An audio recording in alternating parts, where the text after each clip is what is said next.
Hey guys, welcome back to my channel. Tonight we begin with history.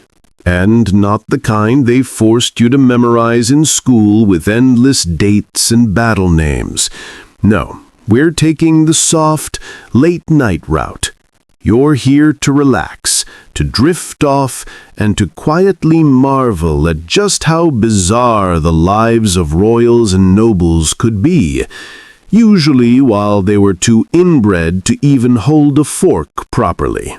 So, dim your lights, get cozy, maybe imagine the faint flicker of candlelight on some medieval stone wall, and let's float back into a world where crowns were heavy, marriages were cousins, and handsome was just a polite way of saying, his jawline is mostly chin, but we'll run with it. Tonight's theme is simple, the sleep-inducing, oddly comforting strangeness of royal lives. Because if you ever feel your own family is dysfunctional, well, wait until you hear about Europe's elite.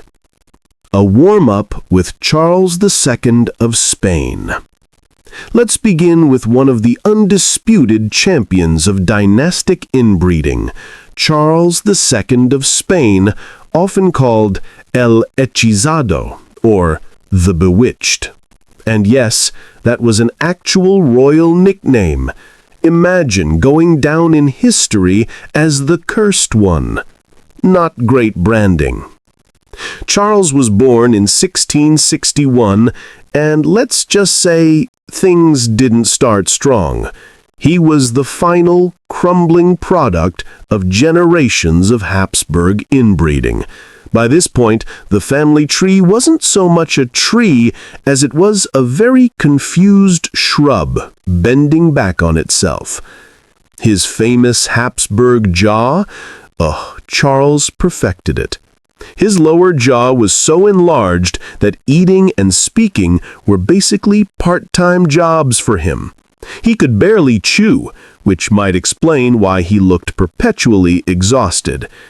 And despite being king of one of the most powerful empires in Europe, he never learned to read properly, or, walk with much coordination. People whispered that he was bewitched. Spoiler, it wasn't witchcraft, it was just the genetics of marrying your cousin for 200 years straight.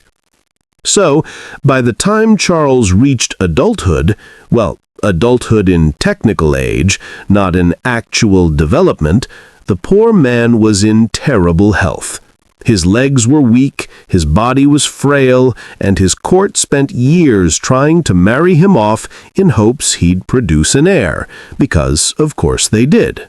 Spain needed heirs, and who better to carry on the dynasty than a man who couldn't digest solid food?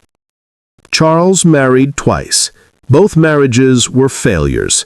His first wife, Marie Louise of Orleans, spent much of her time miserable and childless, writing sad letters home about how the king could barely manage marital duties.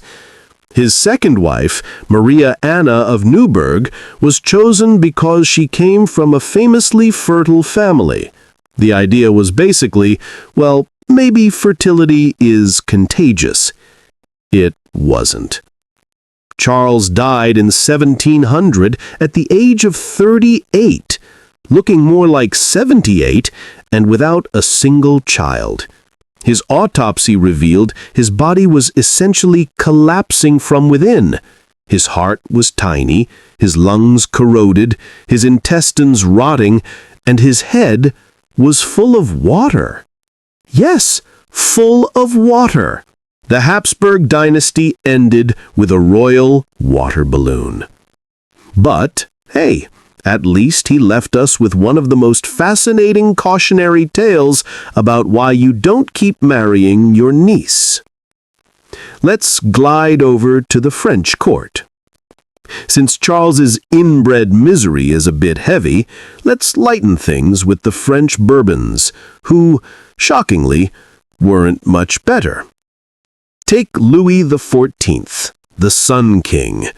He wasn't particularly inbred himself compared to Charles, but oh boy, his family gatherings were still a carnival of questionable genetics. Louis ruled for 72 years. That's a long time to be in charge. Imagine trying to hold down the same job for over 7 decades without vacation. He was king at 4 years old, so technically he didn't even apply for the role. Nepotism at its purest. Now, Louis believed himself the literal embodiment of the state. L'état, c'est moi, he supposedly declared, or, in bedtime translation, the government? Yeah, that's just me in a wig. Louis's family wasn't exactly stable.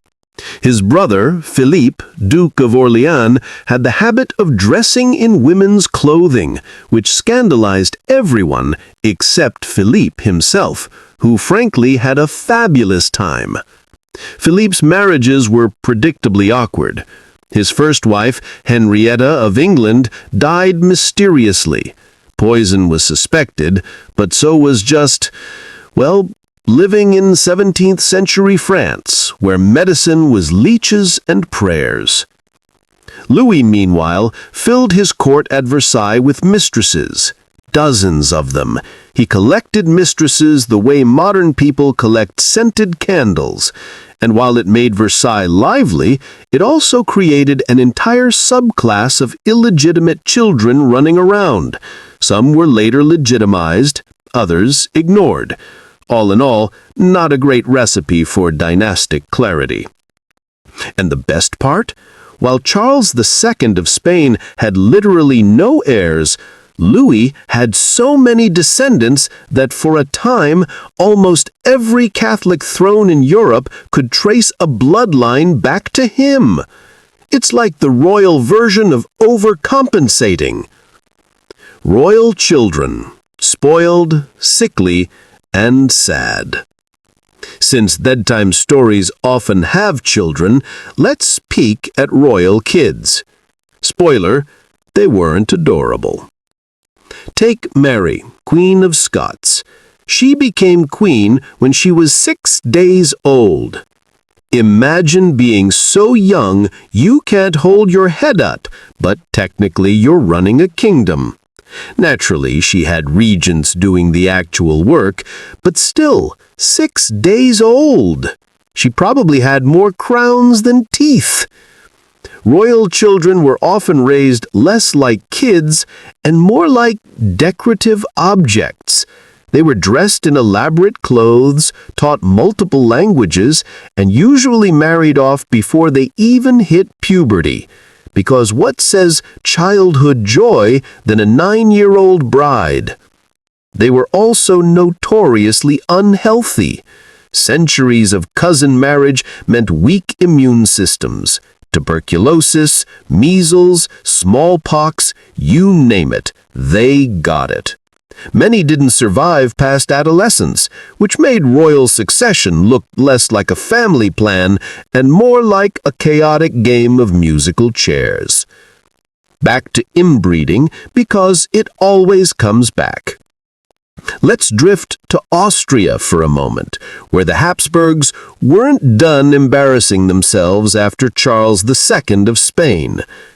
The Austrian branch had their own genetic hiccups. Emperor Leopold I, for instance, had the classic Habsburg jaw and a face that looked permanently surprised. He married not 1, but 3 wives over his lifetime, mostly within the same royal gene pool. His son, Joseph I, was a bit healthier, but again, child mortality was brutal.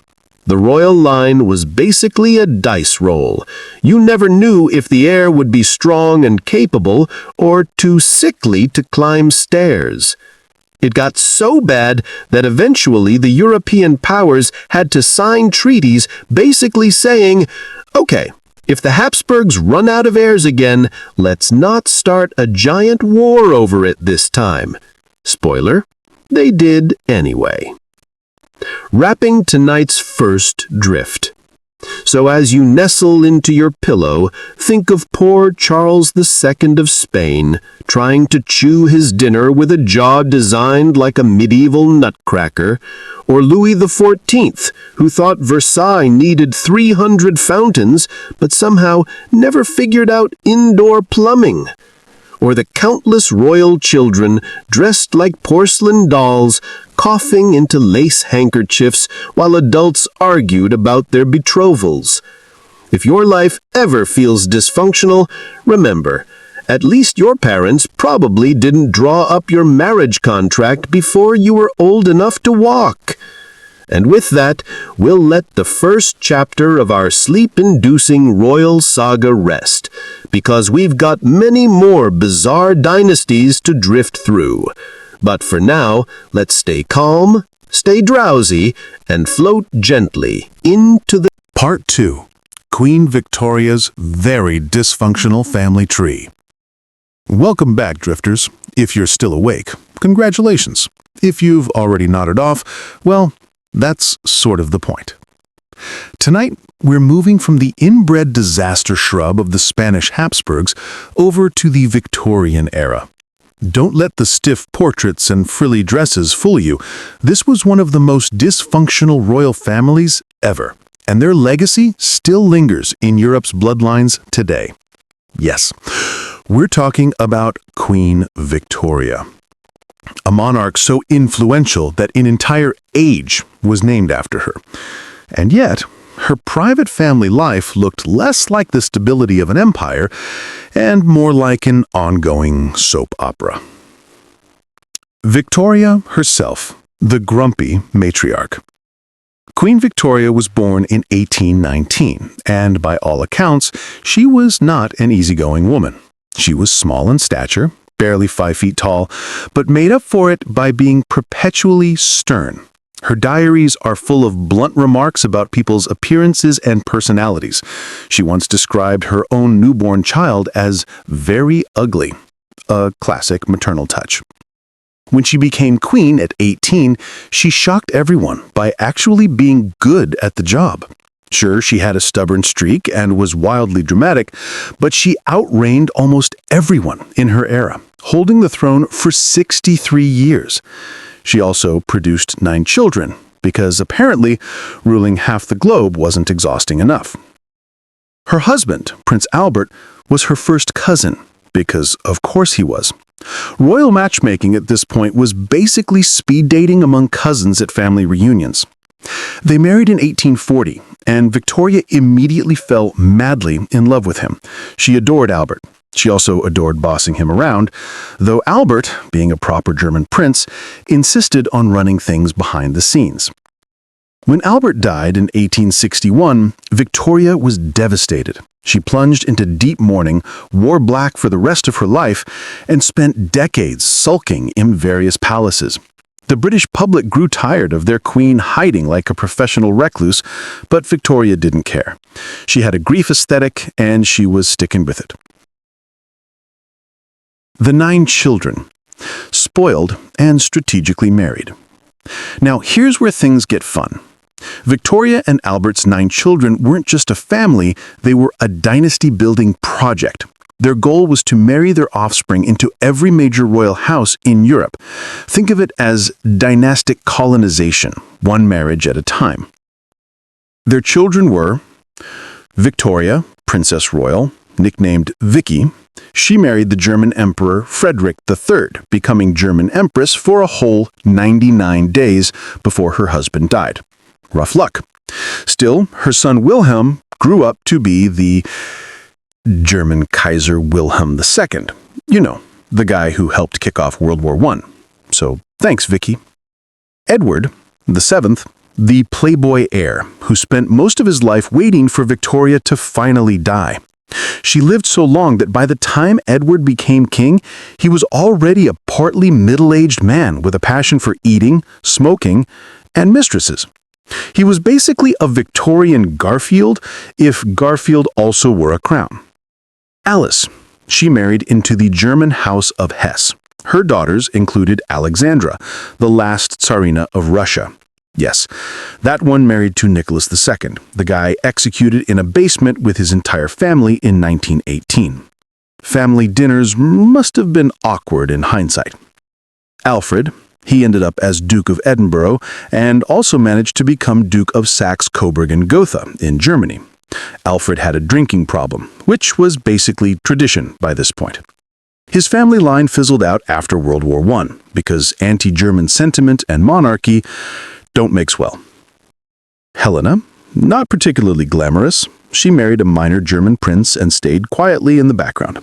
Every family has one, even royal ones. Louise, the artsy one. She married a Scottish nobleman, John Campbell, and shocked people by not marrying into a foreign royal house. Instead, she actually lived something resembling a normal life. Normal by royal standards, anyway. Arthur, a soldier prince. He served in the British Army for decades, being sent to every corner of the empire. His descendants later married into the Swedish royal family, because why not add Scandinavia to the family web? Leopold, the poor, sickly one. He inherited hemophilia from his mother's side, which meant constant health issues and an early death at 30. Beatrice, the baby of the family. Victoria kept her closest, refusing to let her go far. She ended up marrying another German prince, and her children carried hemophilia into the Spanish royal family. A little genetic gift from Grandma Victoria. The hemophilia problem. Yes, let's talk about hemophilia, because nothing says bedtime story like a gentle discussion of blood clotting disorders. Victoria was a carrier of hemophilia, a genetic condition that prevents blood from clotting properly. This meant that even small injuries could be life-threatening. And through her many children and their many marriages, hemophilia spread across European royal houses like a tragic game of dominoes. Her son Leopold suffered constantly. Simple bruises could swell dangerously. A fall could be fatal. He died young after slipping and hitting his head.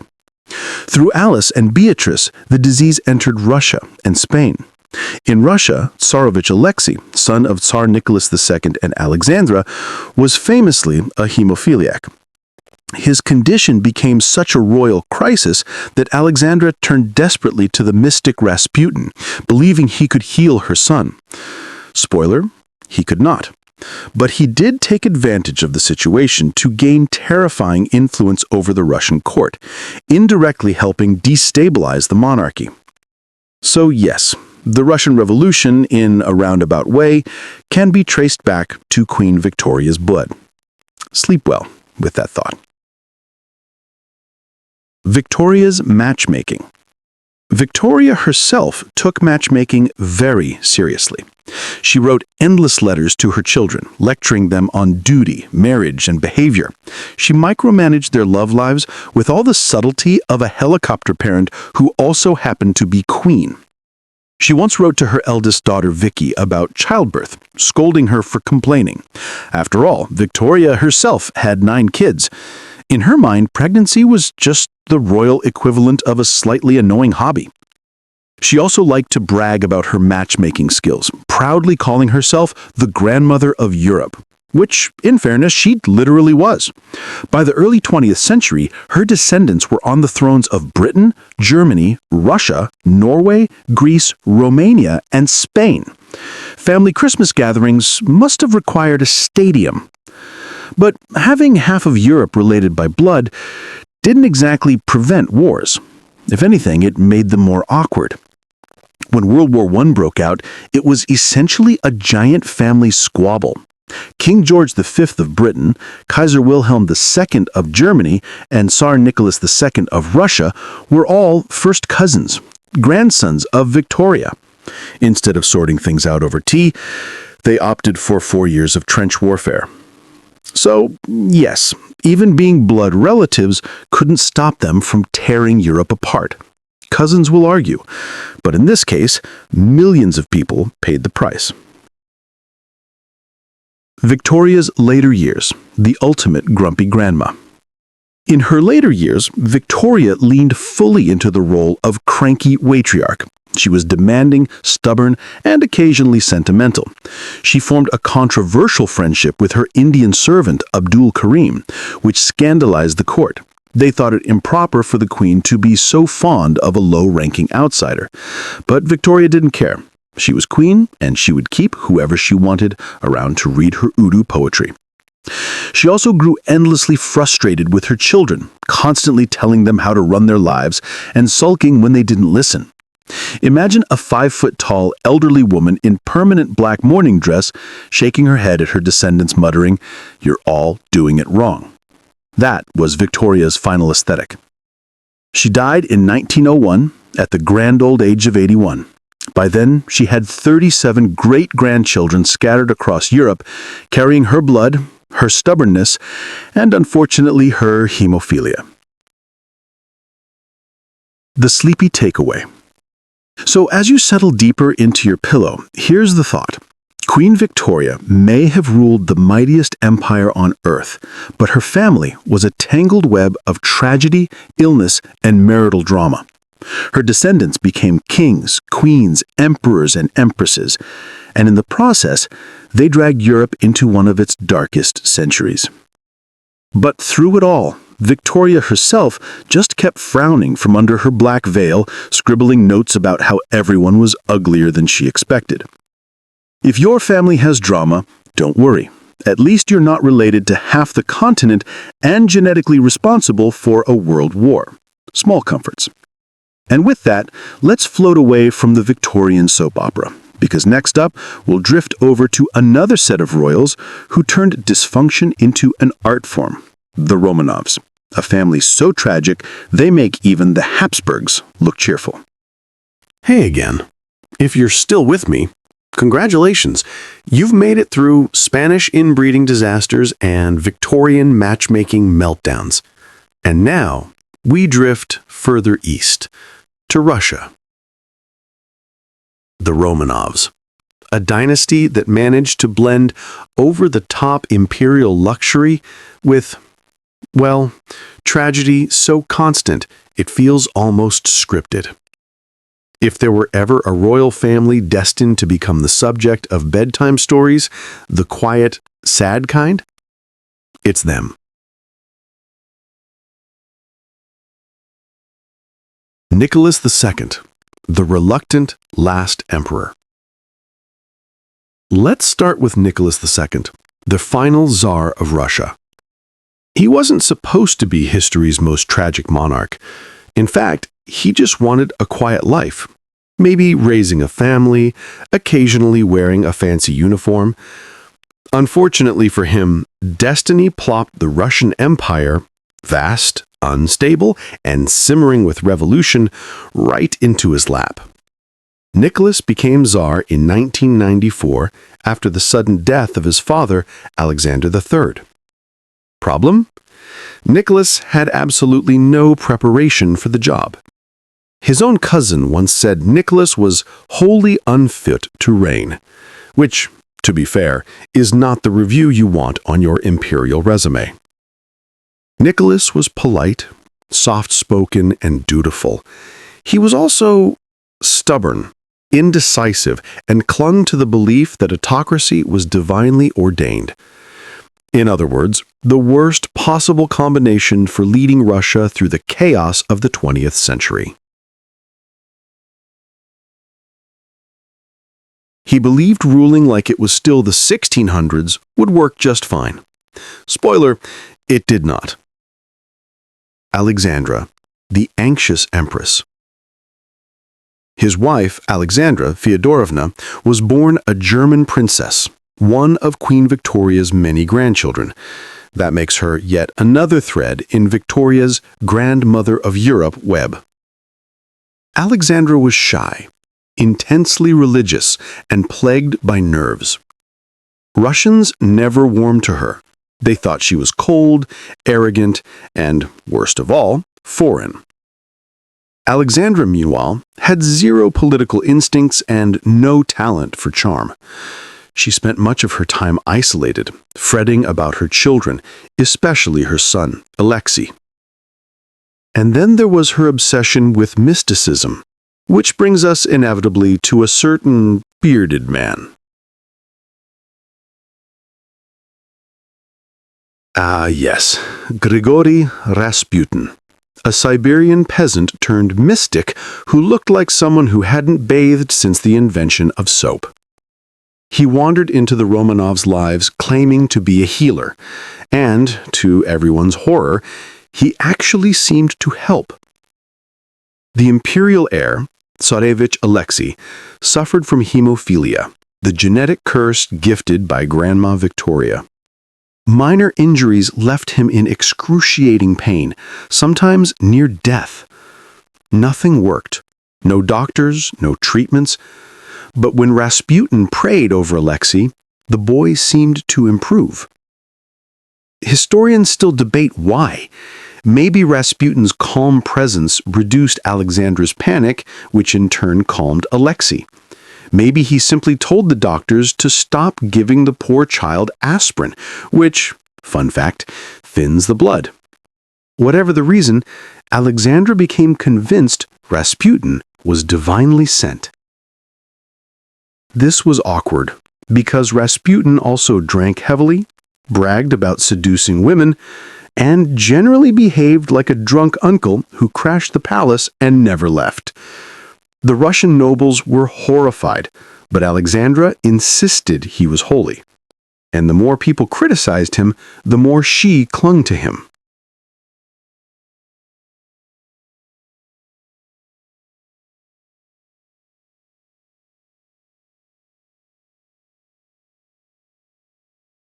The sickly children.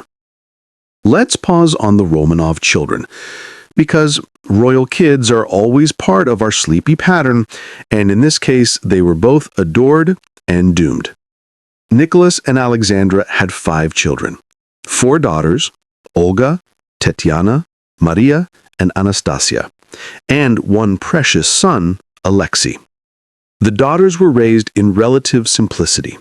Despite living in palaces, they slept on hard camp beds, took cold baths, and wore hand-me-down clothes. Alexandra believed this would make them tough and humble. The result, they grew up quiet, dutiful, and endlessly overshadowed by the desperate focus on their brother.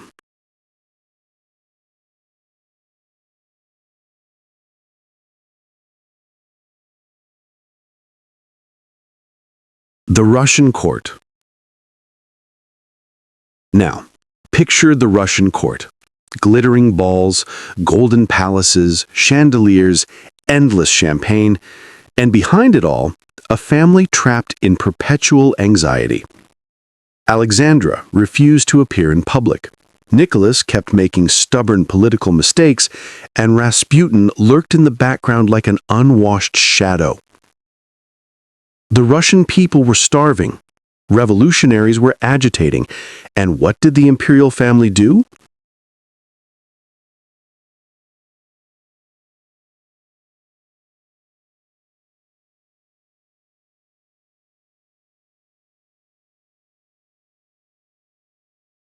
Host costume balls. The Romanovs loved elaborate masquerades. In 1903, they threw one so extravagant that everyone dressed in 17th century boyar outfits. The bill for the costumes alone could have fed entire villages. Timing, as always, was not their strength. The disasters piled up. In 1904-05, Russia went to war with Japan. Everyone assumed mighty Russia would crush Japan. Instead, Japan obliterated the Russian Navy in what became one of history's most humiliating defeats. It was like watching a lumbering giant trip over its own shoelaces. Then came the 1905 revolution. Strikes, protests, and uprisings spread. When peaceful demonstrators marched to the Winter Palace, troops fired on them. Hundreds died. This event, Bloody Sunday, destroyed Nicholas's image as the caring little father of the people. He was now Nicholas the Bloody. Not a great nickname upgrade. The monarchy limped on, but resentment festered.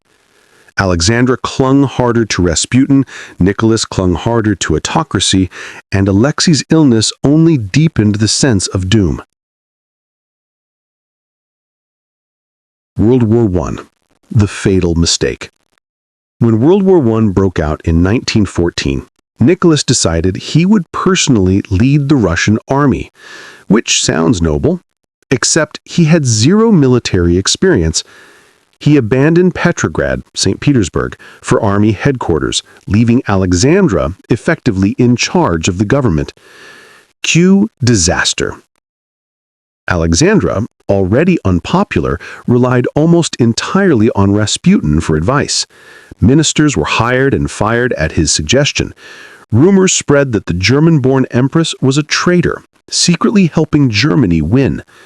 Meanwhile, Rasputin partied openly, boasting about his influence. Soldiers at the front starved, peasants at home starved, and the Romanovs kept acting like nothing was wrong.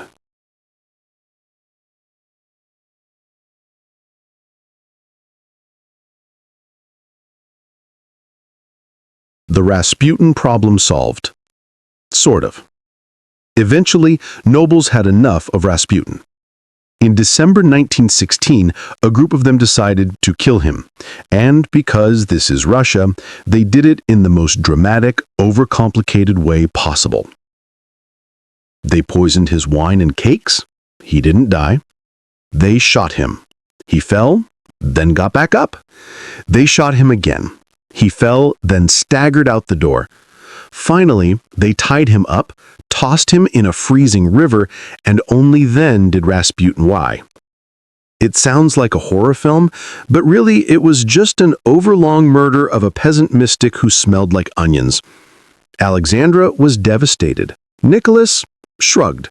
The Russian people? They weren't exactly mourning.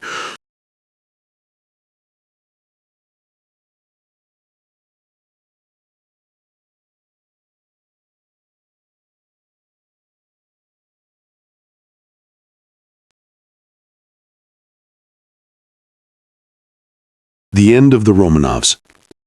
By 1917, it was over. Revolution exploded again, this time unstoppable. Nicholas abdicated, ending more than 300 years of Romanov rule. He and his family were placed under house arrest. At first, their captivity was almost comfortable. They lived in relative peace, still surrounded by servants and small luxuries.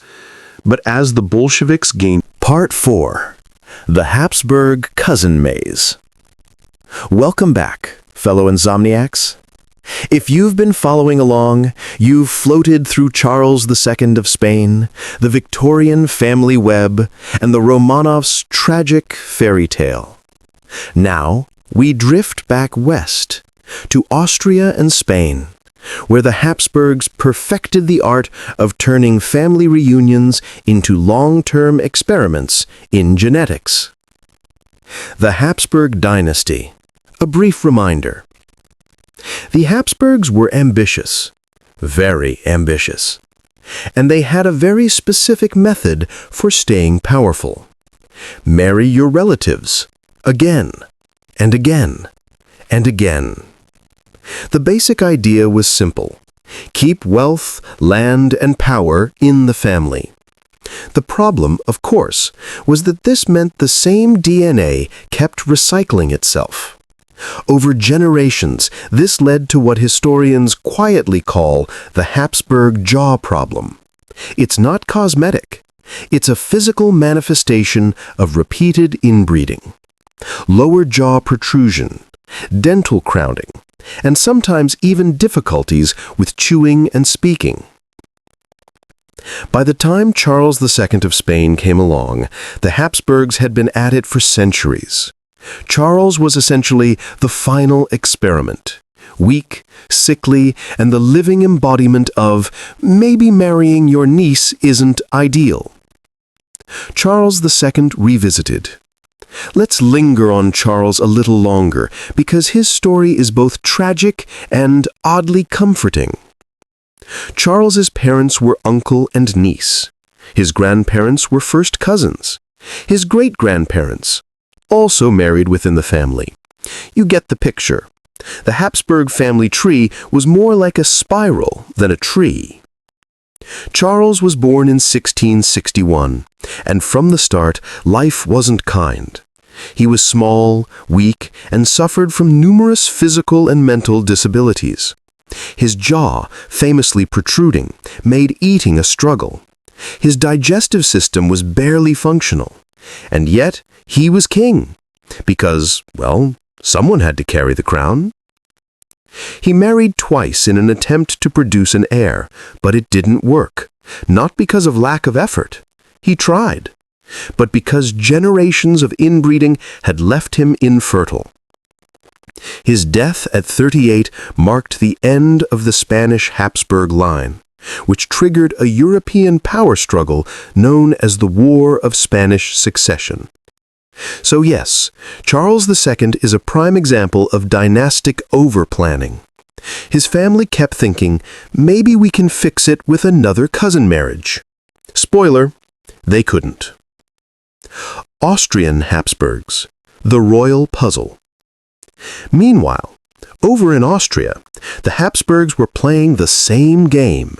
Marriages between cousins, uncles, nieces, and sometimes double cousins were standard. Each union was carefully calculated to consolidate power. Take Emperor Leopold I, for instance. He married his own niece, Margaret Theresa of Spain, producing children who were strong in titles, but weak in health. Their offspring carried the famous Habsburg jaw and other genetic complications. One of their sons, Joseph I, inherited a less severe set of problems, but still faced poor health and child mortality within the family. Then there was Maria Theresa, arguably the dynasty's most competent ruler. She married Francis I, the Holy Roman Emperor, and together they produced 16 children. Yes, 16. Imagine the logistics, feeding, dressing, and educating 16 royal kids, many of whom inherited varying degrees of jaw protrusion and delicate constitutions. The next generation, genetic roulette. By the next generation, the Habsburgs were practically experimenting with human genetics. Cousin marriages were routine, some children thrived, others, less so. Leopold II, for example, was a reasonably healthy Habsburg, but his brother, Charles VI, married his own niece, and their children were weaker and often sickly. Charles's daughter, Maria Theresa, would go on to marry Francis I, which, despite the careful selection, did not entirely eliminate the family's genetic quirks. One recurring theme in all these marriages, the Habsburgs were supremely fertile in terms of producing heirs. Unfortunately, heirs didn't always mean healthy heirs. Child mortality remained high. Developmental issues were common. And yet, European politics dictated they continue this cycle. The Habsburg jaw, more than cosmetic. Let's pause for a technical note. The Habsburg jaw wasn't just an aesthetic problem. It's called mandibular prognathism, and in Charles II's case, it was extreme. His teeth didn't align properly. He struggled to speak clearly. Eating was painful. He couldn't choose solid foods easily. And yet, European courts insisted he attend state functions, sign documents, and appear kingly. Imagine giving important speeches with a jaw that makes even saying hello a Herculean task. Doctors of the time were baffled. They tried everything from diets to braces, rudimentary ones obviously, but nothing helped. Generations of careful planning and intermarriage had left them with a family of rulers who looked like they belonged in a genetic case study rather than on thrones. Political consequences. It wasn't just personal tragedy. These genetic issues had real-world consequences. Charles II of Spain's incapacity made Spain vulnerable. Austrian Habsburg's weak heirs created succession crises. And throughout Europe, rival powers watched eagerly. The War of Spanish Succession was effectively sparked by one man's inability to produce a healthy heir. So, in addition to being sad and physically compromised, the Habsburgs' health directly influenced European history. One could argue that countless wars, treaties, and political maneuvers might have been avoided if someone had simply thought, maybe we shouldn't marry our niece again. Seriously. Lesser-known Habsburg tragedies. Charles II is the poster child, but many other Habsburgs lived quietly tragic lives. Ferdinand suffered from mental and physical disabilities, largely attributed to inbreeding.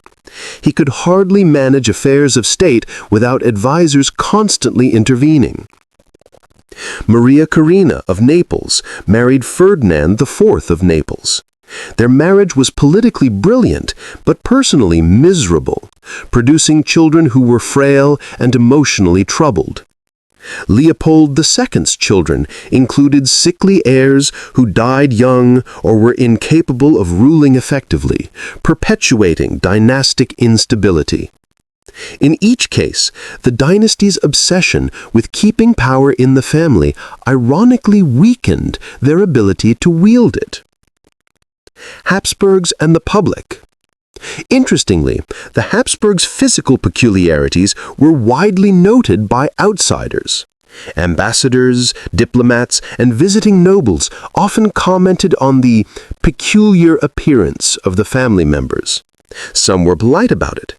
Others were less subtle. One observer reportedly said Charles II looked as if he had been folded wrong and left in the sun too long.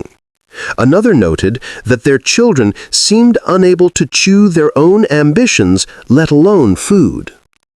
Yet despite appearances, or perhaps because of them, the Habsburgs continued to rule vast swaths of Europe for centuries. Physical frailty did not prevent political influence, though it may have encouraged cleverer ministers to pull the strings behind the scenes. The sleepy takeaway. So, as you sink further into your pillow, consider the Habsburgs' lesson. Carefully arranged cousin marriages might preserve wealth and land, but they also preserve jaw problems, weak constitutions, and a certain tragic inevitability. Charles II, Leopold I, Maria Theresa, and countless others lived in a world of palaces, golden thrones, and endless political scheming. And yet, they were human, or at least human enough to suffer, weak and fragile, under the weight of dynastic ambition. The dynasty's story is a slow, rolling parade of tragedy, oddly beautiful in its inevitability, like watching snow gently settle on a palace roof while the heirs inside cough and fret. You can admire it. You can study it. And if you let your eyes close, you can almost hear the faint whisper of history telling you, don't marry your niece. Seriously. Part 5. The world's most dysfunctional kings and queens. Welcome back, weary travelers. If you've managed to stay awake this long, congratulations. You've floated through Habsburg jaws, Victorian hemophilia, and Romanov tragedies. Now let's take a gentle wander through some of Europe's most dysfunctional monarchs. These are rulers who had wealth, crowns, and power, and somehow managed to combine it all with illness, eccentricity, and relentless personal drama.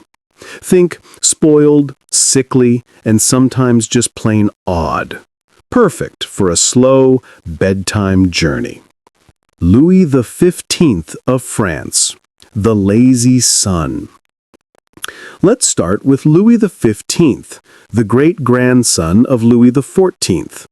Unlike his illustrious predecessor, Louis XV wasn't particularly ambitious. He preferred comfort to conquest and pleasure to politics. Some historians call him the well-loved king. Others call him the king who napped through history. Louis XV came to the throne as a child, and his regency shaped him into a man who valued leisure above all else. Palaces, hunting, elaborate parties. These were the focus of his life. He had mistresses, countless favorites, and a court that spent more time gossiping than governing. He fathered many children, both legitimate and illegitimate, yet his kingdom's finances were constantly in crisis, and when war came knocking, Louis XV tended to nap, or delegate, often to ministers who were just as overwhelmed. By the time he died in 1774, France was teetering on the edge of revolution. Not that Louis XV noticed much. He probably had a lovely nap that afternoon, blissfully unaware that his kingdom was slowly unraveling. Charles VI of Austria, the Mad Emperor. Now let's drift over to the Austrian Habsburgs again, this time focusing on Charles VI, Holy Roman Emperor. He inherited his role with the usual Habsburg complications, a genetic legacy, delicate health, and immense responsibility. Charles was competent in many ways, but he suffered from periods of serious mental instability. At times he could not recognize his own family members, wandering through palaces in confusion. Ministers had to step in to manage the empire during his episodes, which makes you wonder how anyone ever thought hereditary monarchy was a good idea. He married Elizabeth Christine of Brunswick-Wolfenbüttel, a woman described as practical, dutiful, and entirely unamused by her husband's occasional lapses into madness. Together, they had several children, though many did not survive infancy, a common theme in royal households of the time. Charles VI's obsession with dynastic continuity led to the Pragmatic Sanction, an attempt to ensure his daughter Maria Theresa could inherit the throne. This would later set the stage for wars over succession and a lifetime of family and international intrigue. Maria I of Portugal, the Mad Queen. Crossing over to the Iberian Peninsula, we meet Maria I of Portugal, also known as Maria the Mad. Her story is gentle in its chaos, perfect for our sleepy exploration. Maria's early life was relatively normal, though arranged marriages and royal education loomed over her like storm clouds. She married her uncle, Peter III of Portugal, as many royals did to keep power within the family. Together they produced children and, as intended, kept dynastic authority consolidated. But after the death of her husband, Maria's mental health deteriorated. She suffered from severe depression and paranoia. She spent her days wandering palaces, talking to herself, and obsessively attending to minute details of court life. Her advisors sometimes feared for her sanity, while her children quietly tried to manage the kingdom behind the scenes. Maria I's reign reminds us that royalty isn't always glamorous. Sometimes it's long days of worry, obsessive habits, and mild confusion. Perfectly ordinary human suffering magnified by crowns and palaces. Christian VII of Denmark, the Clown King. Next, let's drift north to Denmark, where Christian VII ruled in the 18th century. Christian VII had everything a king could want: a throne, a crown, and the adoration of his court. And yet, he struggled with severe mental illness, likely schizophrenia, combined with uncontrollable paranoia. He was unpredictable, prone to fits of anger, and at times completely incapable of performing royal duties. His court had to install a system of regents and advisors to keep the kingdom functioning, effectively sidelining him from actual power. Christian's personal life was chaotic, too. He married Caroline Matilda of Great Britain, who had her own quiet sense of dignity, and together they navigated the strange waters of court intrigue. But Christian's erratic behavior and obsessive tendencies made family life a nightmare. Eventually, Caroline Matilda was exiled, leaving Christian to drift through his later years in a haze of eccentricity and isolation. George IV of Britain, the extravagant recluse. Across the English Channel, George IV of Britain exemplifies another kind of royal dysfunction: indulgence. George was educated poorly, indulged in every excess, and had little interest in governance. He preferred fine clothes, lavish parties, and sugary desserts over the mundane details of ruling an empire. He married Caroline of Brunswick, a union intended to produce heirs and stabilize the monarchy. It failed spectacularly. George detested Caroline almost immediately, and she returned the sentiment in kind. Their only child, Princess Charlotte, died young, plunging the royal family into mourning. George IV continued to indulge himself in wine, gambling, and elaborate fashion, ignoring both public opinion and his kingdom's pressing problems.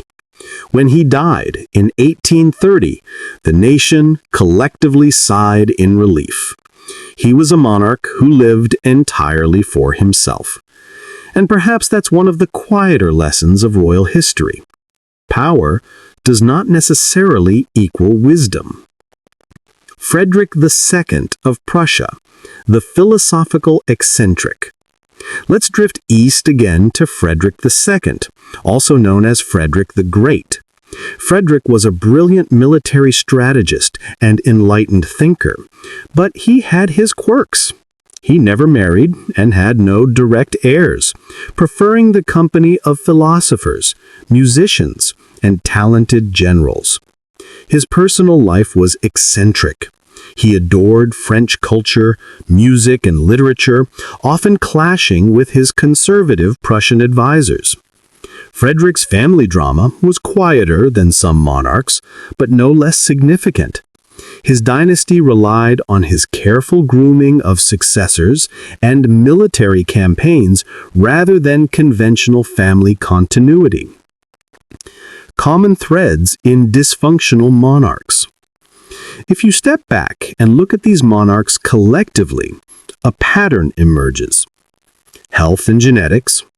Many suffered from inherited illnesses, mental instability, or physical frailty. Inbreeding exacerbated these issues in many dynasties. Obsessions and eccentricities.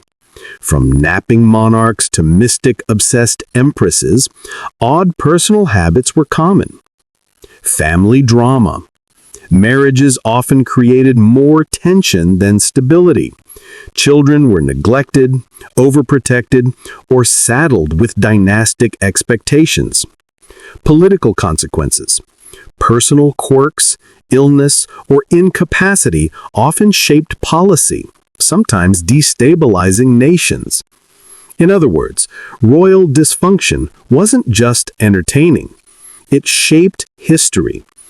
And it's also remarkably soothing to contemplate from a safe distance, lying in bed, imagining their palaces and excessive lifestyles while you breathe quietly.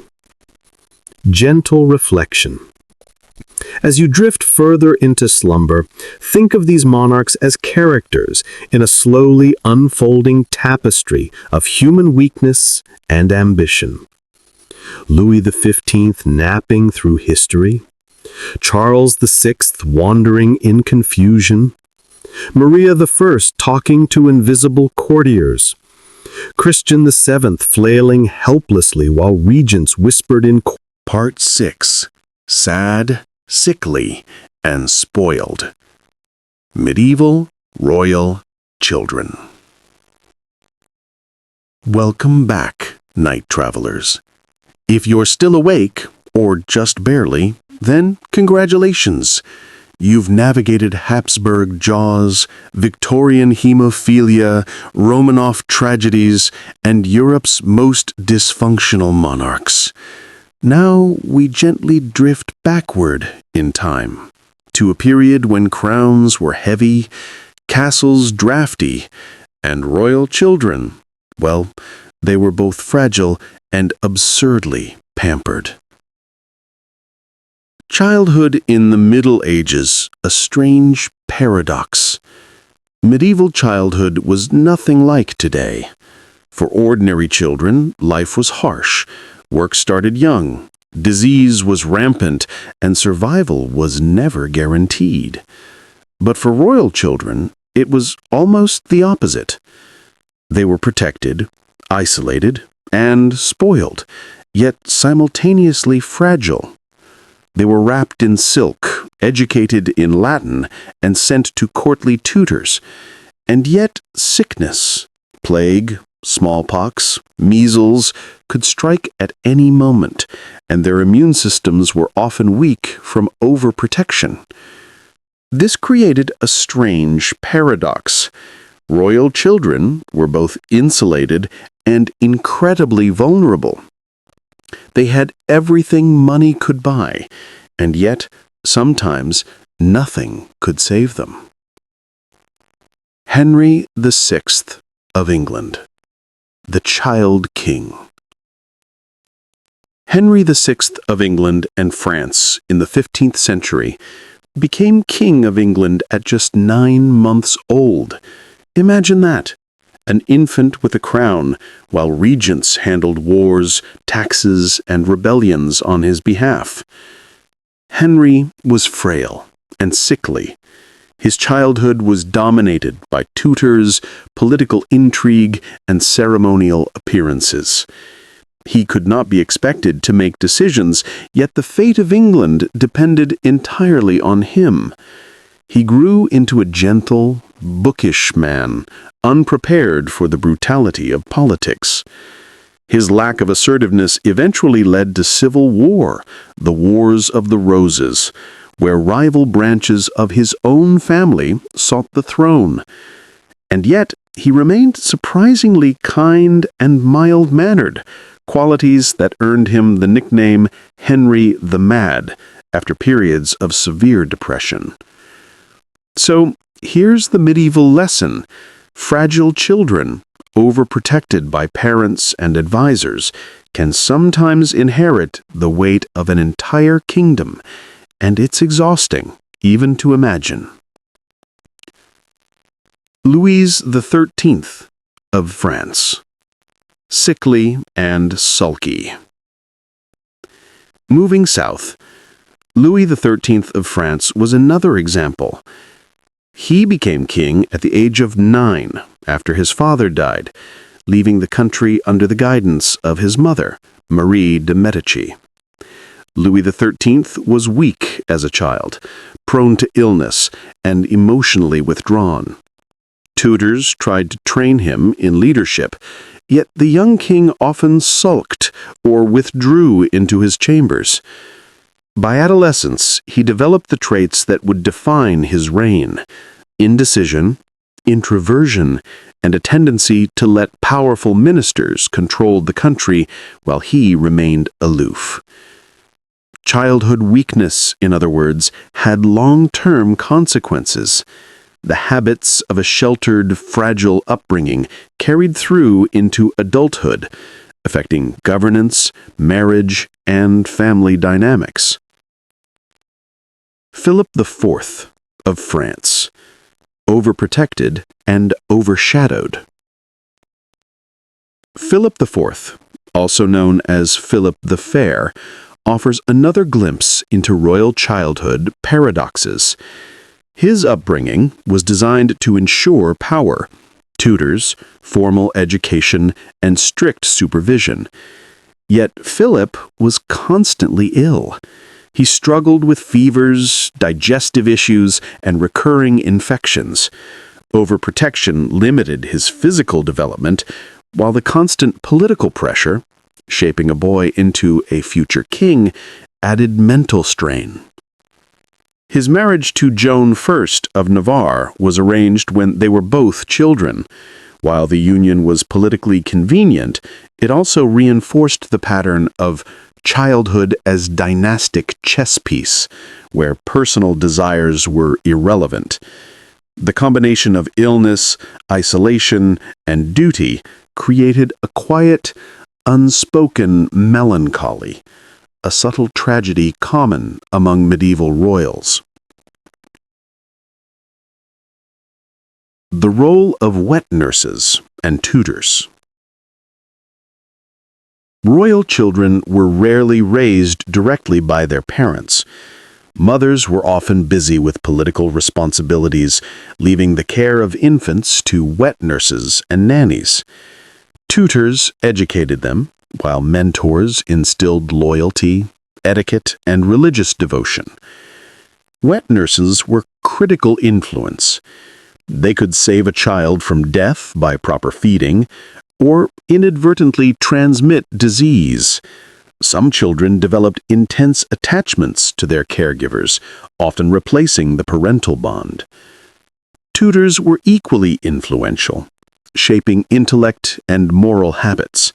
Yet their teachings were sometimes rigid, overly harsh, or entirely detached from the realities of emotional needs. In short, medieval royal children had a lot of teachers, few friends, and very little say in their lives. Physical fragility. Health problems were rampant.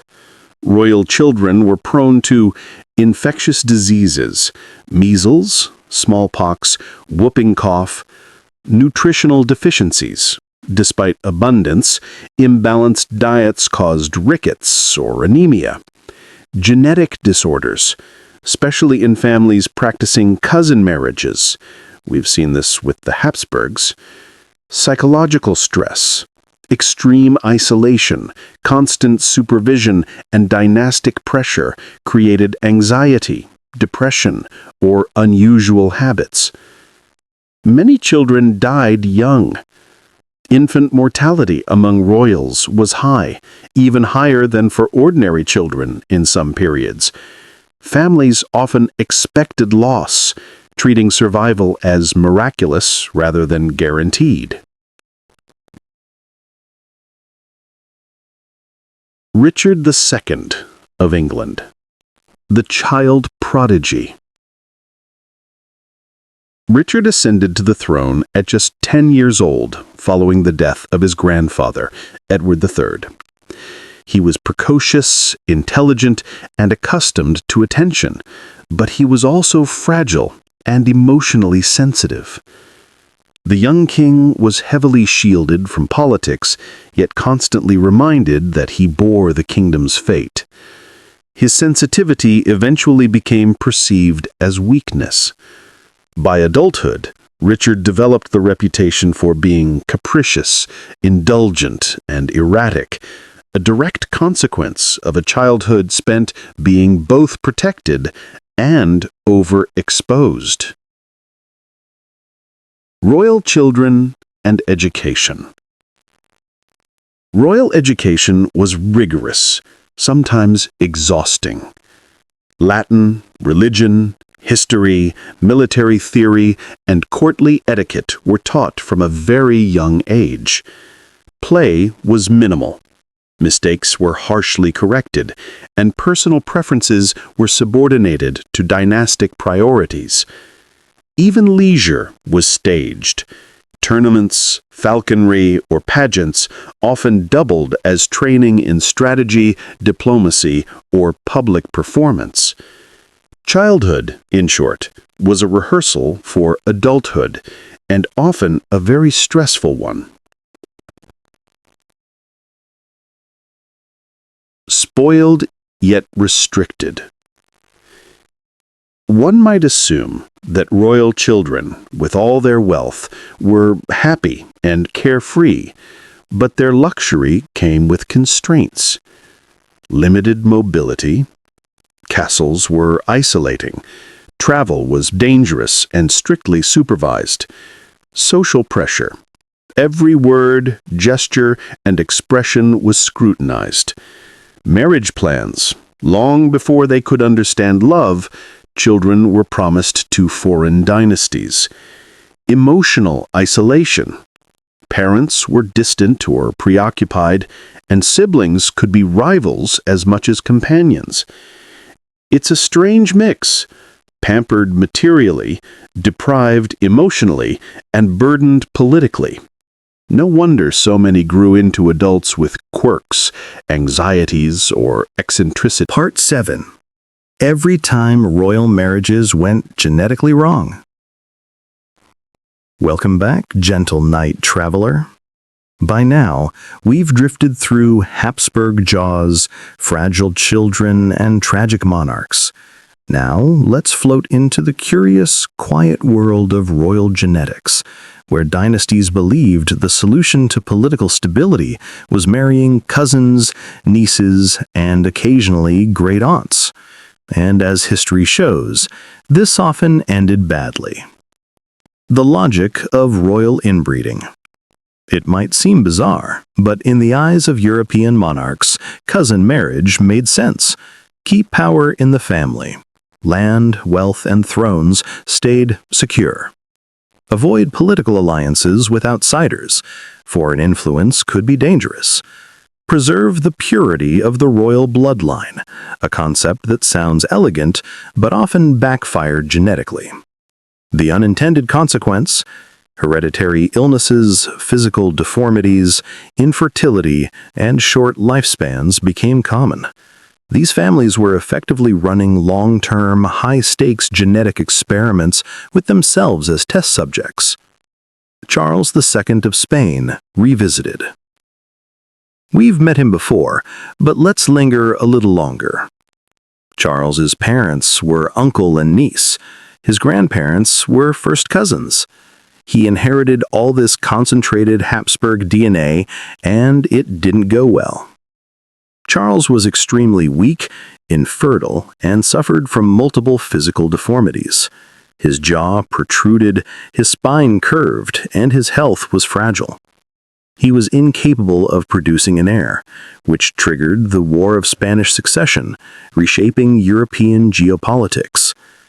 Charles II is the poster child of what happens when dynasties prioritize power over genetics. His life is almost tragically comical in its inevitability, the culmination of centuries of careful planning, reduced to frailty and impotence. The Habsburg jaw. The Habsburg jaw is not just a cosmetic concern. In extreme cases, it caused difficulty chewing, speaking, and even breathing. Leopold II's descendants inherited it mildly, while Charles II inherited it severely. Physical fragility often accompanied the jaw deformity, including digestive issues and low energy. Genetic legacy. The jaw itself became a clear indicator of centuries of inbreeding, a visible sign that political strategy sometimes trumps biology. It's fascinating in a quiet, almost lullaby-like way. Centuries of dynastic calculation etched into the very faces of kings and queens. The Romanovs and hemophilia. Genetics strikes again in Russia, where Queen Victoria's descendants spread hemophilia across European thrones. Alexandra of Russia, granddaughter of Victoria, passed hemophilia to her son Alexei. The royal family obsessed over managing his fragile health, relying on mystics like Rasputin. Bloodlines that once ensured political stability now ensured a constant anxiety and fear. It's a gentle reminder that even a single gene can shape the lives of entire dynasties, and in this case, contributed to the slow collapse of Imperial Russia. Other notable inbreeding cases. Portuguese royals. Several generations of cousin marriages led to small, weak heirs with short lifespans. Infant mortality was high, and adult rulers often struggled with health issues. Bourbons. French Bourbons practiced cousin marriages, producing monarchs with delicate constitutions and emotional instability. Louis XV, for instance, suffered from minor health issues that were magnified by long-term familial patterns. The pattern is consistent. Dynasties optimized for political security, often sacrificing health and vitality along the way. Emotional consequences. It wasn't just physical. Repeated inbreeding and fragile health had psychological effects. Royal children were frequently isolated, spending long periods in palaces or convents, shielded from the world. Siblings sometimes competed for attention, exacerbating anxiety or emotional instability.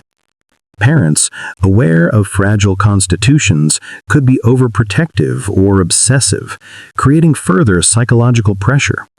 The result? Generations of rulers who were cautious, anxious, or eccentric. Some became brilliant administrators, others indecisive and ineffectual. Infertility and the end of dynasties.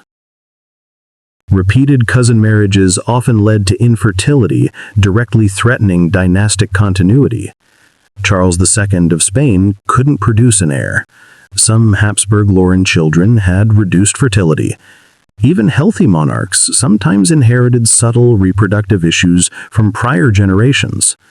The quiet, almost sleepy lesson is nature has its own timeline. You can plan marriages, treaties, and alliances, but genes are stubborn. They don't always cooperate with ambition. Curious cases of mild genetic effects. Not every child of cousin marriage suffered extreme consequences. Many experienced subtle effects, like slightly protruding jaws or narrow chins, digestive sensitivities, increased vulnerability to disease, emotional idiosyncrasies or mood swings. In other words, history is full of royals who were physically healthy enough to rule, but whose quirks and vulnerabilities can still be traced back to centuries of genetic strategy. Gentle reflection. As you drift further into sleep, consider this. Royal dynasties were human laboratories. Power and ambition collided with biology in ways that were rarely visible to the public. Every weak jaw, every fragile child, every anxious ruler was a subtle reminder of nature's quiet resistance to human planning. These weren't dramatic battlefield disasters. They were soft, lingering consequences, unfolding over decades, in drafty palaces, long corridors, and candlelit chambers. Closing thoughts for this section. Royal inbreeding reminds us that ambition and genetics often collide quietly. Fragility can shape entire empires. Human imperfection is persistent, even in those who live in palaces with every comfort imaginable. It's not shocking or loud, it's soft, ironic, and ultimately lulling. These families were spectacular in wealth, tragic in health, and quietly fascinating in human vulnerability. Part 8. Sad, Sickly, and Spoiled. A Guide to Medieval Royal Children's Later Lives. Welcome back, gentle night traveler. By now, you've floated through the Habsburg jaw, inbred tragedies, and fragile monarchs. We've explored childhood in palaces, tutored isolation, and the quiet anxiety of heirs. Now, let's see how those early experiences echoed into adulthood. The weight of a childhood crown. Childhood for a medieval royal was a mixture of luxury and constraint. They were pampered, protected, and meticulously educated, but always under pressure. By the time these children became adults, the patterns of their youth often dictated their rule, relationships, and health. For many, fragile bodies translated into fragile leadership. Overprotected children sometimes lacked the resilience required for diplomacy, war, or even daily courtly life. Others carried emotional scars from constant scrutiny, isolation, or the pressure to produce heirs. Henry VI of England, the gentle king. Let's return to Henry VI, King of England and France. He inherited the throne as an infant, surrounded by regents and nobles who managed the kingdom while he grew. Henry's childhood shaped him profoundly. He was gentle, bookish, and spiritually inclined. He lacked decisiveness and the capacity for forceful leadership. In adulthood, these traits made him ill-suited for the brutal politics of the Wars of the Roses. Henry VI's fragility, both physical and emotional, was a direct consequence of a childhood spent in protective isolation. His upbringing produced a kind monarch, but one unable to defend his crown or assert authority effectively. Charles VI of France, the Mad King. Another example, Charles VI of France. Charles had a sheltered childhood, educated carefully in palace halls, and tutored in manners and military tactics. Yet his youth was marked by isolation and immense expectations. As an adult, Charles suffered from periodic bouts of psychosis. During episodes, he could not recognize his own family or manage state affairs. This instability created openings for power-hungry advisors and ambitious nobles. The gentle takeaway: early overprotection and pressure can leave adults unprepared for the unpredictable challenges of life, even when those adults are kings with advisors ready to guide them. Margaret of Anjou, the Queen with Burdens. Margaret of Anjou, wife of Henry VI, provides a slightly different perspective. She was raised with political education and taught to navigate courtly intrigue.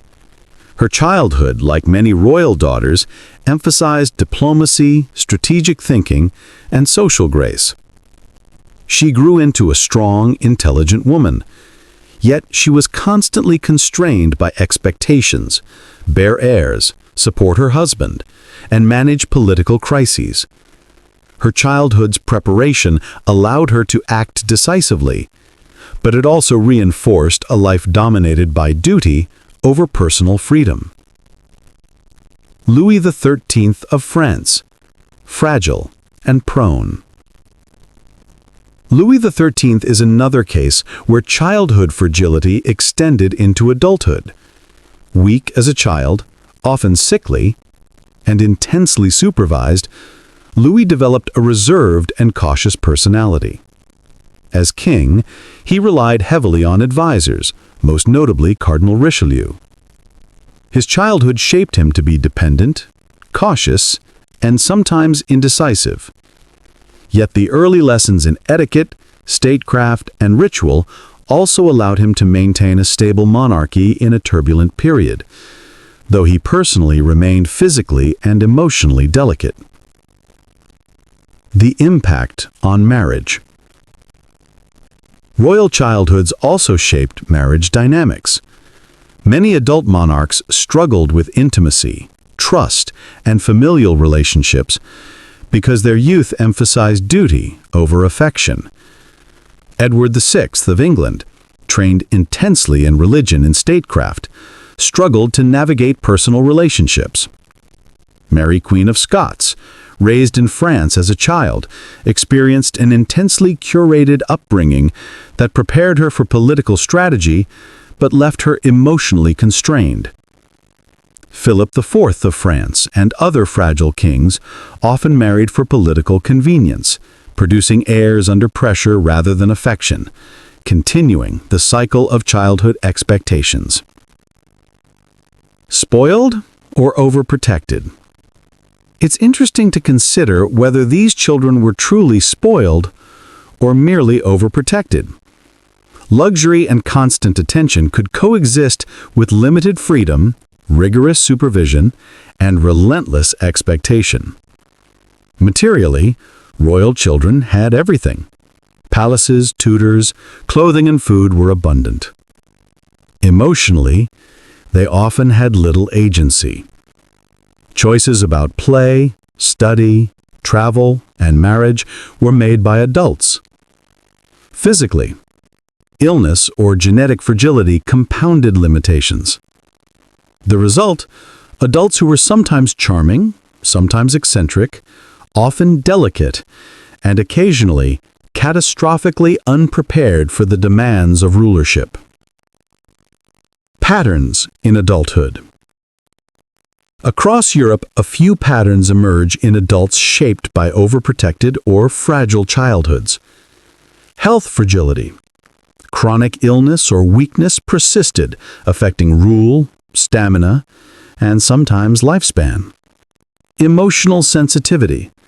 Anxiety, depression, or mood swings were common, often traced to childhood pressure. Dependence. Reliance on ministers, advisors, or spouses reflected childhood dependence on tutors and regents. Dynastic focus. Many adults were obsessed with marriage, heirs, and succession, a lifelong echo of childhood expectations. In short, childhood shaped everything, from policy decisions to personal quirks, from temperament to the ability to bear heirs. Examples across Europe. Charles II of Spain. Frail, infertile, and unable to produce an heir. His childhood of careful supervision couldn't overcome centuries of genetic consequences. Maria Theresa of Austria. Well prepared by tutors and early political education, yet intensely involved in family management and dynastic strategy throughout her adult life. Frederick II of Prussia. Childhood education in military strategy and intellectual pursuits created a brilliant adult, though emotionally unconventional and eccentric. Louis XIV of France. Intense supervision and education created a disciplined, ambitious adult, obsessed with control, ritual, and courtly display. Each example shows how childhood shaped adult personality, health, and rule, softly, subtly, almost imperceptibly, like the slow drift of history itself. The sleepy takeaway. If you're letting your eyes close, notice the gentle rhythm of these lives. Childhood. Isolation. Tutors. Supervision. Fragile bodies. Adolescence. Pressure to succeed. Training for rulership. Early marriage arrangements. Adulthood. Fragile health. Eccentricity. Dependence on ministers. Dynastic obsession. The pattern repeats across kingdoms, dynasties, and centuries. Material luxury cannot erase emotional strain. Careful supervision cannot prevent fragile bodies. And even the most pampered child may grow into an adult unprepared for the burdens of empire. It's quietly fascinating and quietly sleep-inducing. Think of palaces, candlelight, tutors pacing hallways, wet nurses softly humming in drafty nurseries. History here is not dramatic, it's soft, intimate, and strangely comforting. Floating toward the next royal lesson. Next, we'll drift into Part 9, when royal marriages went catastrophically wrong, exploring the intersection of dynastic ambition, genetics, and personal tragedy in even more detail. Part 9. When royal marriages went catastrophically wrong. Welcome back, gentle night traveler. By now, you've floated through fragile childhoods, dysfunctional monarchs, and genetic quirks of European dynasties. Now, let's linger on marriages that history quietly labels disasters, unions arranged to consolidate power, but which often produced tragedy, eccentricity, and faintly tragicomic consequences. The logic of royal matrimony. Royal marriages were never simple love stories. They were political contracts, carefully arranged to secure alliances, consolidate power, preserve wealth and land, maintain the purity of royal blood. The unintended result, especially when inbreeding occurred, was a long line of fragile, eccentric, or tragically ineffectual heirs. Charles II of Spain and Marie-Louise of Orleans. We've met Charles II before, but let's focus on his marriages. His first wife, Marie-Louise of Orleans, was French royalty, a political choice to cement ties with France. The marriage was politically sound, but personally awkward. Charles was frail, awkward, and painfully shy. Marie-Louise reportedly struggled to connect with him, and he with her. Physical intimacy was limited, likely due to Charles's health, creating a marriage that was more ceremonial than emotional. The result? No children. Political alliance achieved? Somewhat. Dynastic continuity? Not so much. It's an early example of a royal marriage ticking boxes while failing in the quietest, most impactful way. Leopold I of Austria and Margaret Teresa of Spain.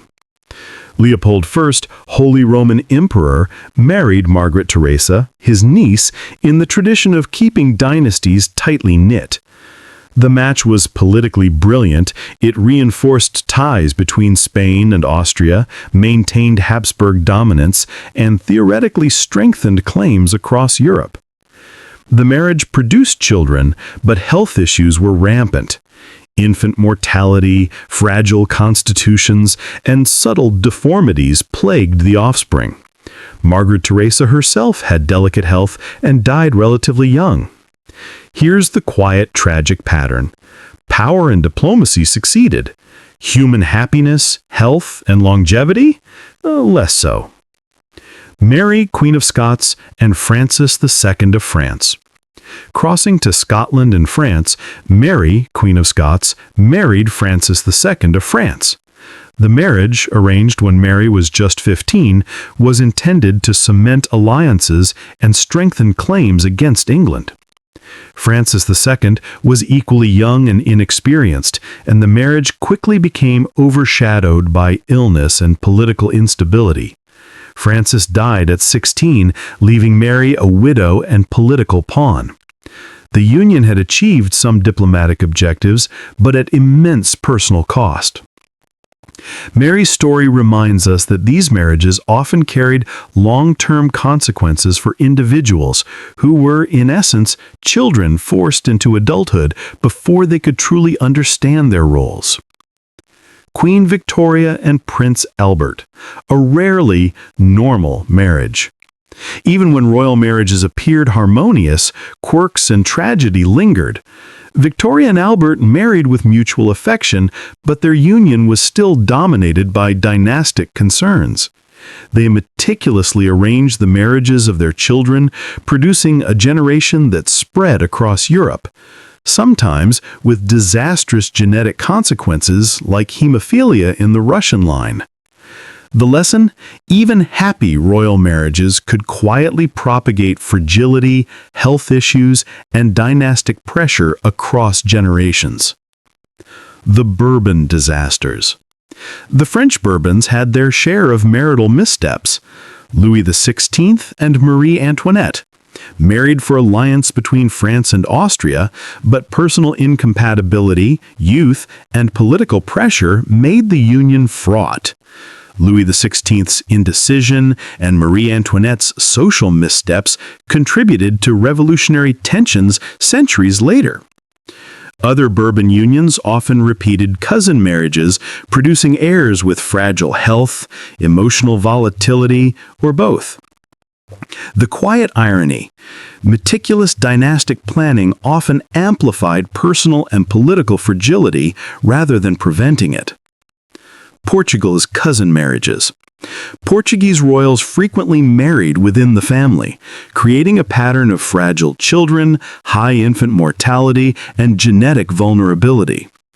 These marriages sometimes produced rulers who were too weak or ill to effectively govern, forcing regents, ministers, or advisors to manage the kingdom. The outcome? Political stability often rested on bureaucratic systems rather than the monarch themselves. A quiet, almost sleepy irony for dynasties that prized hereditary power. Emotional toll of forced marriages. It wasn't just physical or political consequences, the emotional toll was significant.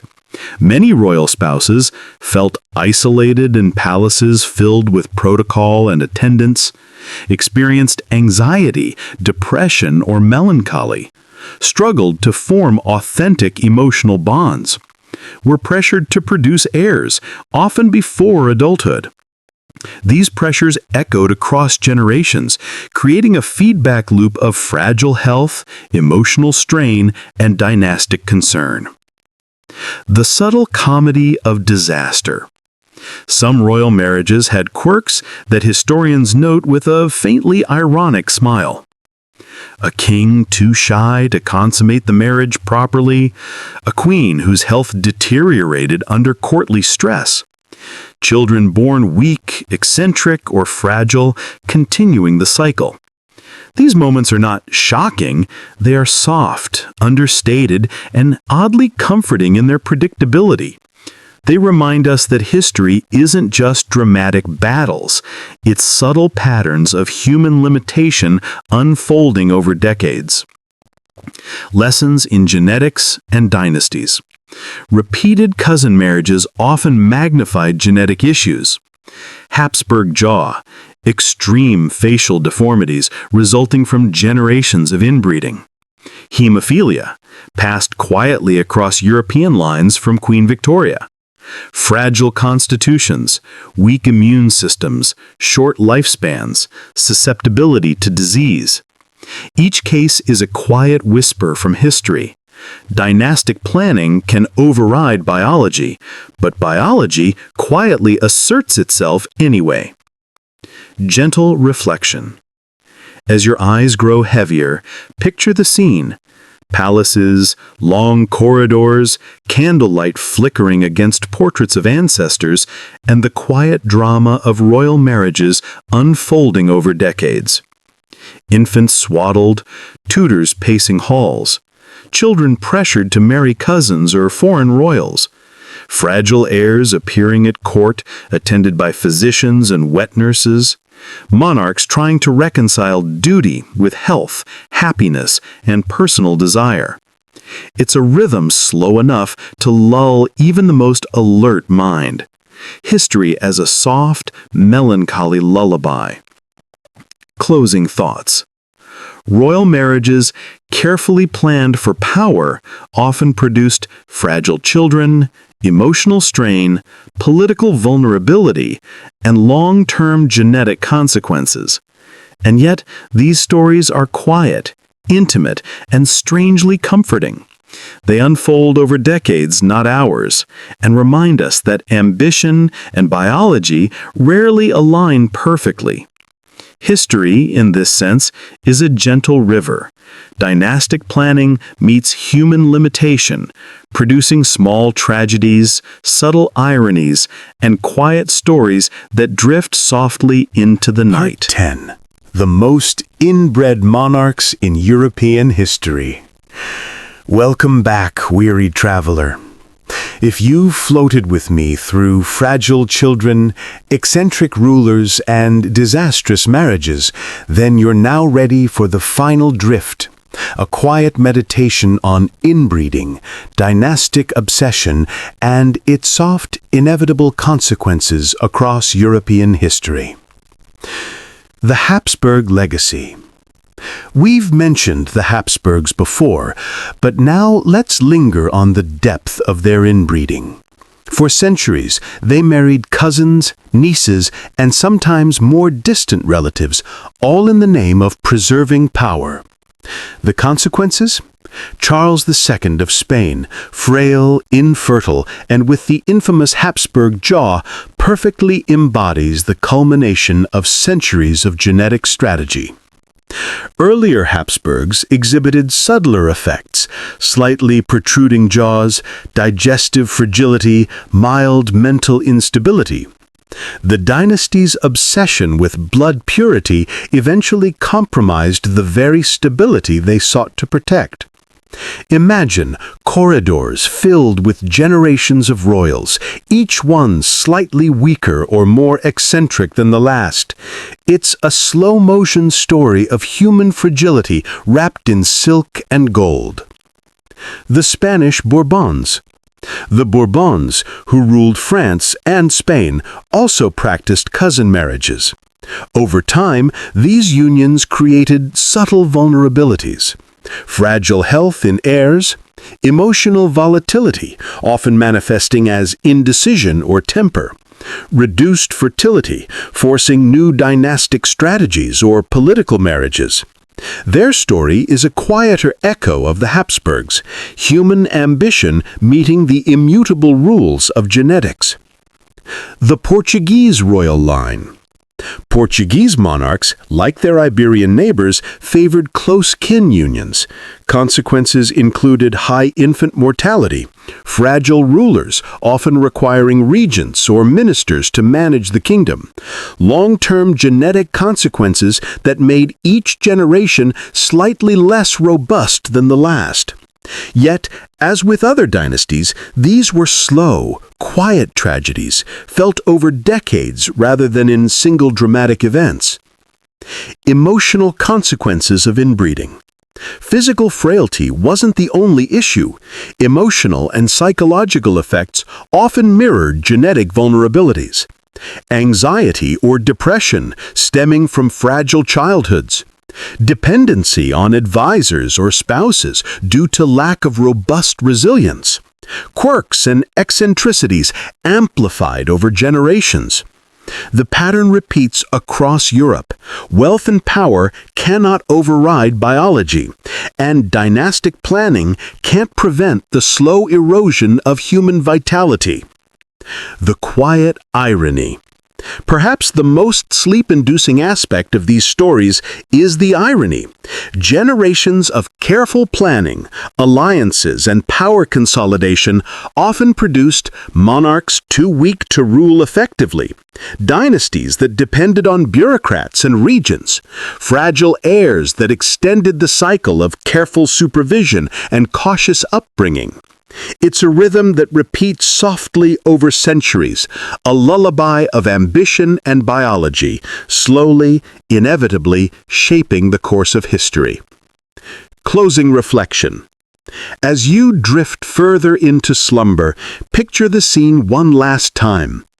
Palaces echoing with footsteps of generations, tutors pacing halls, wet nurses softly humming, fragile children, awkward teenagers, and eccentric adults, all bound by crowns and bloodlines. Dynastic ambition meeting human limitation, quietly, without fanfare. History here is not dramatic, it's intimate, subtle, and endlessly fascinating. And in that soft, slow unfolding, we find the perfect rhythm to drift off. The stories of fragile monarchs, disastrous marriages, eccentric rulers, and inbred dynasties, all floating gently into the night, like whispers across a centuries-old palace corridor. Sleep now, letting the soft weight of history carry you into dreams, the slow, deliberate drama of humanity's quirks and follies, wrapped in gold, silk, and the quiet inevitability of time.